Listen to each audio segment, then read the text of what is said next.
11월 3일 수요일 매일 성경 아침 묵상입니다. 오늘의 본문은 사사기 1장 22절에서 36절입니다. 쫓아내지 못하는 이유라는 제목으로 말씀을 묵상하겠습니다. 첫 번째 단락의 제목은 요셉 가문의 불완전한 정복입니다. 22절을 보겠습니다. 요셉 가문도 베델을 치러 올라가니 여호와께서 그와 함께 하시니라. 요셉 가문은 므낫세 지파와 에브라임 지파를 말하는데 지파의 이름은 요셉의 두 아들의 이름입니다. 므낫세 지파와 에브라임 지파는 처음에는 연합해서 베델을 정복했고 이후에는 각 지파가 독자적으로 정복 전쟁을 수행합니다. 23절입니다. 요셉 가문이 베델을 정탐하게 하였는데 그 성읍의 본 이름은 루스라. 요셉 가문은 베델을 정복하기 위해서 먼저 정탐꾼을 보냈습니다. 이것은 여호수아가 여리고로 정탐꾼을 보내는 여호수아서 2장의 내용과 비슷하면서도 차이가 있습니다. 정탐꾼이 성읍 주민과 언약을 맺었다는 점은 비슷하지만 언약 체결을 누가 제안했느냐에 차이가 납니다. 기본적으로 이스라엘은 가나안 백성들과 언약을 맺어서는 안 됩니다. 모세가 요단강 동편에서 이제 곧 가나안으로 들어갈 이스라엘 백성들에게 했던 당부 중에는 이런 내용이 있었습니다. 신명기 7장 2절입니다. 내 하나님 여호와께서 그들을 내게 넘겨 내게 치게 하시리니 그때에 너는 그들을 진멸할 것이라. 그들과 어떤 언약도 하지 말 것이며 이 당부는 사사기 2장 2절에서 반복됩니다. 너희는 이 땅의 주민과 언약을 맺지 말며 그들의 제단들을 헐라 하였거늘 너희가 내 목소리를 듣지 아니하였으니 어찌하여 그리 하였느냐. 이스라엘은 가나안 주민과 언약을 맺지 말아야 합니다. 이것이 기본입니다. 그런데 여호수아가 보낸 정탐꾼과 요셉 가문이 보낸 정탐꾼 모두 가나안 주민과 언약을 맺었습니다. 여호수아서에서는 라합이 먼저 언약 맺기를 제안했고 정탐꾼들은 자신들의 목숨이 위험한 상황에서 라합의 제안을 받아들였습니다. 그런데 사사기에서는 요셉 가문의 정탐꾼들이 아무런 위협이 없는 상황에서 먼저 베델 사람들에게 언약을 맺자고 제안을 합니다. 비슷하게 전개되는 두 언약에 나타난 차이는 작지만 그 결과의 차이는 매우 컸습니다. 여호수아는 가나안에서 가장 견고한 여리고성을 하나님의 방식에 순종함으로써 완전히 점령했습니다. 그리고 라합은 이방인이었음에도 불구하고 하나님의 백성으로 편입되었을 뿐 아니라 마태복음 1장 5절에 나오듯 라합은 다윗의 조상이며 예수님의 족보에 이름을 올린 몇 안 되는 여인이 되었습니다. 25절과 26절입니다. 그 사람이 성읍의 입구를 가리킨지라 이에 그들이 칼날로 그 성읍을 쳤으되 오직 그 사람과 그의 가족을 놓아 보내매 그 사람이 헷사람들의 땅에 가서 성읍을 건축하고 그것의 이름을 루스라 하였더니 오늘까지 그곳의 이름이 되니라.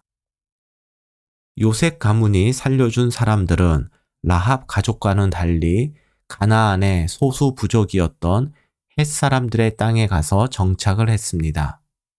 베델을 쉽게 점령하기 위해서 하나님의 명령을 어기고 가나안 주민에게 먼저 언약을 제안한 결과 요셉 가문은 베델을 온전히 점령하지 못했습니다. 이 이야기는 쉬운 방법과 올바른 방법 사이에 존재하는 작고 미묘한 차이를 놓쳤을 때 지불해야 될 대가가 얼마나 큰지를 알려줍니다. 어제 보았던 19절에는 유다가 철병거 때문에 골짜기 주민들을 쫓아내지 못했다는 이야기가 나오는데 19절은 여호와께서 유다와 함께 하셨다는 말로 시작했습니다. 그리고 요셉 가문이 쉬운 방법을 택함으로써 하나님께 불순종하여 베델을 온전히 정복하지 못한 이야기도 여호와께서 요셉 가문과 함께 하신다는 말씀으로 시작했습니다. 여기서 알 수 있는 것은 여호와께서 함께 하시는 것이 승리의 원동력이지만 하나님의 임재와 동행이 저절로 승리를 가져다 주는 것은 아니란 점입니다. 우리의 불순종은 하나님의 임재와 동행이 보장하는 승리를 거절하는 어리석고 교만한 행동입니다. 두 번째 단락의 제목은 계속되는 정복 실패입니다. 27절에서 29절은 요셉 가문의 두 지파인 므낫세 지파와 에브라임 지파가 각자 정복 전쟁을 수행하는데 가나안 주민들을 다 쫓아내지 못했음을 알려줍니다. 그리고 30절 이하 말씀에서는 스불론, 아셀, 납달리 지파도 가나안 사람들을 쫓아내지 못했음을 증언합니다. 우리는 지금까지 이스라엘 지파들이 가나안 주민을 다 쫓아내지 못한 이유를 하나님 말씀에 온전히 순종하지 못한 데에서 찾았습니다. 그런데 이스라엘 지파들은 왜 하나님 말씀에 순종하지 않았을까요? 화면에서 보듯이 이스라엘 지파들이 가나안 주민을 쫓아내지 못했다는 말씀에 공통적으로 나오는 단어가 노역입니다. 이스라엘은 쫓아내지 못한 가나안 주민을 쫓아내려 하기보다는 그들에게 노역을 강제했습니다. 특히 28절을 보면 쫓아낼 힘이 생겼을 때에도 그들을 쫓아내지 않았습니다. 바로가 이스라엘의 노동력을 포기할 수 없어서 출애굽을 반대한 것처럼 이스라엘도 가나안 주민들의 노동력 때문에, 다시 말해서 경제적 이익을 포기할 수 없어서 순종을 포기한 것입니다. 그리고 강제 노역은 이스라엘의 문화가 아닙니다. 이스라엘은 왕정 시대에도 이웃 나라와 싸워 이겼을 때에 그들에게 노역을 강제하지 않았습니다. 강제 노역은 가나안의 문화이고 힘을 최고로 여기는 제국의 문화입니다. 지난 월요일에도 아도니 베색의 손가락과 발가락을 자르는 장면에서 유다 지파가 가나안 문화에 물들었음을 보았듯이 유다 외 다른 지파들도 그 시작부터 가나안 문화에 동화되었음을 알 수 있습니다. 즉 경제적 이익을 추구하고 하나님의 백성이라는 정체성을 잃어버리고 이방 문화에 동화되었을 때 이스라엘은 하나님 말씀에 불순종하여 하나님이 약속하신 승리를 얻을 수 없었습니다. 그리고 말씀에 불순종할 때 하나님이 약속하신 승리를 놓칠 뿐 아니라 세상의 지배를 받는 비극을 맞게 됩니다. 29절과 30절을 보면 가나안 족속은 게셀에서 그들, 즉 에브라임과 스불론 지파 중에 거했습니다.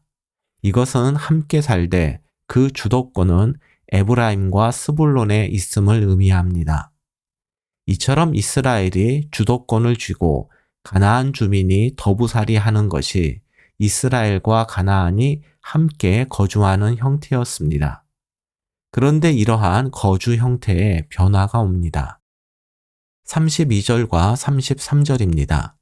아셀 족속이 그 땅의 주민 가나안 족속 가운데 거주하였으니 이는 그들을 쫓아내지 못함이었더라.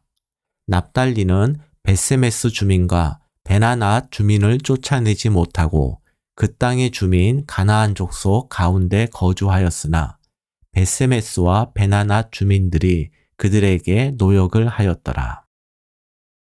아셀과 납달리 지파의 경우에는 그들이 가나안 족속 가운데 거주했습니다.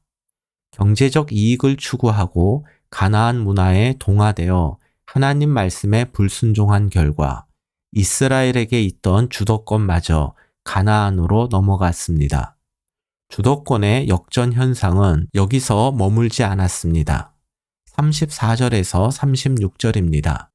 아모리 족속이 단 자손을 산지로 몰아넣고 골짜기에 내려오기를 용납하지 아니하였으며 결심하고 헤레스산과 아얄론과 사알빔에 거주하였더니 요셉의 가문의 힘이 강성함에 아모리 족속이 마침내는 노역을 하였으며 아모리 족속의 경계는 아그라빔 비탈의 바위부터 위쪽이었더라. 34절은 아모리 족속이 주어로 시작이 됩니다. 아모리 족속은 단지파를 산속에 몰아넣었습니다. 나중에 아모리 족속이 이스라엘을 위해 노역을 하게 되는데 이것도 단지파가 아니라 요셉 가문의 힘 때문이었습니다. 더욱 비참한 것은 이스라엘 지파들이 분배받은 땅을 정복하는 기사의 마지막 구절인 36절이 아모리 족속의 경계를 소개하고 있는 점입니다. 이것은 단 지파가 분배받은 땅을 정복하는 데 실패했음을 의미합니다. 결국 단 지파는 분배받은 땅에 정착하지 못하고 다른 곳으로 이주하게 되는데 그 이야기가 사사기 18장에 나옵니다. 아무리 경제적 이익을 추구해도 하나님 말씀을 따르지 않으면 그 삶은 비참해집니다. 그리고 하나님 말씀을 외면하고 세상에 동화되고 세상과 타협할 때 우리는 삶의 주도권을 세상에 빼앗기게 됩니다. 비참한 삶을 회복하고 세상에 빼앗긴 주도권을 되찾는 길은 하나님을 인생의 주인으로 모시고 그분의 말씀에 순종하는 것뿐입니다. 오늘의 말씀 요약입니다. 쉬운 방법과 올바른 방법 사이에 존재하는 작고 미묘한 차이를 분별하지 못하면 큰 대가를 지불해야 합니다. 우리의 불순종은 하나님의 임재와 동행이 보장하는 승리를 거절하는 어리석고 교만한 행동입니다. 경제적 이익을 추구하고 세상 문화에 동화되어 말씀에 불순종할 때 삶의 주도권을 세상에 빼앗깁니다. 오늘의 한 줄 기도입니다. 인생의 주인이 하나님임을 기억하며 주인 되신 하나님 말씀을 온전히 따르게 하소서.